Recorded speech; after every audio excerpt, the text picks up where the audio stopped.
12 साल का लड़का जो कि भोजपुरी इंडस्ट्री में तबाही मचा दिया है। जी हाँ दोस्तों, इसका कारनामा देखकर तो आप चौंक जाएंगे। जी हाँ दोस्तों, हम बात कर रहे हैं आर्यन बाबू के बारे में। जी हाँ दोस्तों, भोजपुरी के सुपर स्टार गायक आर्यन बाबू के बारे में बात कर रहे हैं। जी हाँ दोस्तों, इसका कारनामा जान के आप चौंक जाएंगे। आपको यकीन ही नहीं होगा कि इतना कम उम्र में जो कि इतना कुछ कर सकता है। तो इस वीडियो में पूरा जानकारी और पूरा डिटेल मिलने वाला है, तो इस वीडियो को पूरा जरूर देखिए।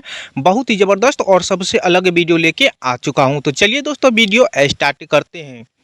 दोस्तों, आपको बता दूं कि आर्यन बाबू जो कि भोजपुरी इंडस्ट्री की बहुत ही सुपर स्टार गायक है। जी हाँ दोस्तों, आपको बता दूं कि 12 साल की उम्र में ही जो कि 32 मूवी में काम कर चुके हैं, भोजपुरी मूवी में काम कर चुके हैं आर्यन बाबू। जी हाँ दोस्तों, 32 से ज़्यादा मूवी में काम कर चुके हैं, जो कि इतना कम उम्र में जो कि भोजपुरी इंडस्ट्री में तबाही मचा रहा है। जी हाँ दोस्तों, आपको बता दूं कि पवन सिंह, खेसारी लाल यादव, प्रदीप पांडे, चिंटू, अरविंद अकेला, कल्लू सभी के साथ काम कर चुके हैं मूवी में। भोजपुरी मूवी में, बड़े बड़े मूवी में काम कर चुके हैं आर्यन बाबू। जी हाँ दोस्तों, आज के डेट में आर्यन बाबू का फैन फॉलोइंग और पहचान बहुत ही ज़्यादा है और दर्शक बहुत ज़्यादा पसंद करते हैं। आर्यन बाबू अपनी कमाई के दम से जो कि स्कॉर्पियो लिए हैं, कई सारे गाड़ी भी लिए हैं। जिसको चलाना तक नहीं आता है, वो जो कि 12 साल की उम्र में, जो कि खेलने की उम्र में, जो कि भोजपुरी इंडस्ट्री में तबाही मचा रहे हैं। तो जी हाँ दोस्तों, यही रहा आर्यन बाबू के बारे में।